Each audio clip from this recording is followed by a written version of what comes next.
IG Bharatpur range join करने के बाद मैं लगातार भरतपुर आने की कोशिश कर रहा था, पर किसी न किसी कारणों से विलम्ब होता जा रहा था।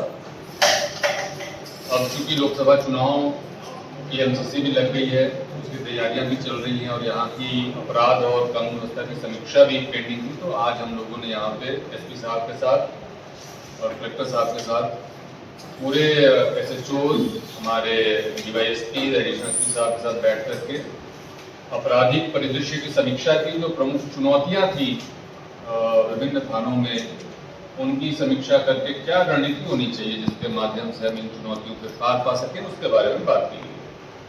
चूंकि ये पूरी नई टीम है, कलेक्टर साहब, एसपी साहब भी दोनों बिल्कुल युवा और नए हैं, जो हमारे अधिकारियों की टीम है वो भी नई है, तो इन लोगों को जो हमारी प्रायोरिटीज थी कि किन क्षेत्रों पे ध्यान देना है, किन प्रायोरिटीज के ऊपर काम करना है, कौन सी चीज, कौन सी लापरवाही, कमियां बिल्कुल भी बर्दाश्त नहीं की जाएगी, उन चीजों के बारे में चर्चा की गई है। और भविष्य में धौलपुर पुलिस और बेहतर काम करेगी, ऐसी मेरी आशा और शुभकामनाएं। सर टीम तो नहीं है लेकिन मुखिया पुराना है, तो अनुभव ही है, तो मैं मुखिया थोड़े, मुखिया तो एसपी साहब है। तो क्या कुछ खास रहेगा? आप आए हो, आईजी बनने का पहली बार आए मीटिंग में, क्या कुछ खास? मुख्य तौर पे धौलपुर देखें तो कोई कानून व्यवस्था के दृष्टिकोण से बहुत ज़्यादा डिस्टर्ब नहीं रहता है। खास के यहाँ देखें तो कम्युनल प्रॉब्लम कभी भी देखने सुनने में नहीं मिला। लोग मिलजुल के रहते हैं, सद्भाव से रहते हैं, जातिगत भी कोई इसमें बहुत ज़्यादा विद्वेष यहाँ पे आपको देखने को नहीं मिलेगा। आपराधिक परिदृश्य जरूर चुनौतीपूर्ण रहता है, इसमें एक अवैध चंबल के रेता का खनन, परिवहन की समस्या रहती है, उसके अलावा अपराधियों का मूवमेंट रहता है।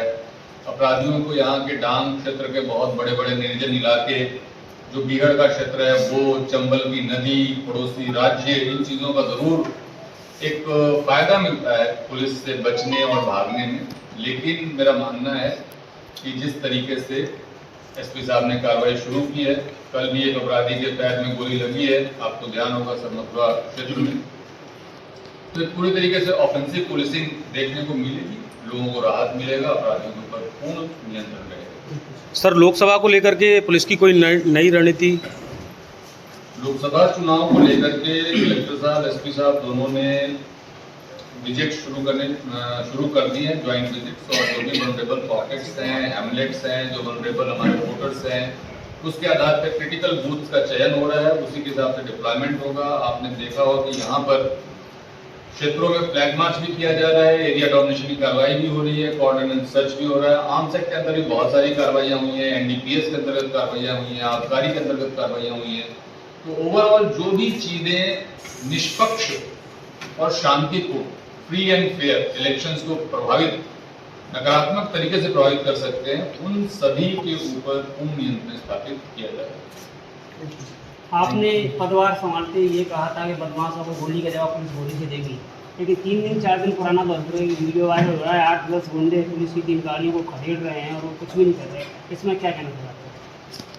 पुलिस हमेशा से बदमाशों की गोली का जवाब गोली से ही देती है। और आपने देखा होगा कि कितने अपराधी आज के समय में आप सही तरीके से चल नहीं पा रहे। पूरे राजस्थान में देखा होगा, केवल धौलपुर की बात नहीं कर रहा, भरतपुर रेंज की बात नहीं कर रहा, जहां पे भी जो अपराधी एक अपराध करके सोचता होगा कि मैं बच जाऊंगा, उनमें से कोई भी बचा नहीं। बहुत सारे अपराधियों के पैरों में गोली लगी, बहुत सारे अपराधी एनकाउंटर में मारे गए। तो ये सोचना कि पुलिस गोली का जवाब गोली से नहीं देगी, ये तो गलत होगा, क्योंकि पुलिस को ट्रेनिंग इसी बात की मिलती है, पुलिस को हथियार इसी काम के लिए मिलते हैं। और आगे भी आप देखेंगे कि पुलिस के साथ किसी भी प्रकार से अगर उसको चैलेंज करने की कोशिश की जाएगी, चुनौती देने की कोशिश की जाएगी, तो पुलिस दुगने बल से, दुगनी शक्ति से प्रहार करेगी और ऐसे अपराधियों के लिए कोई जगह बचेगी।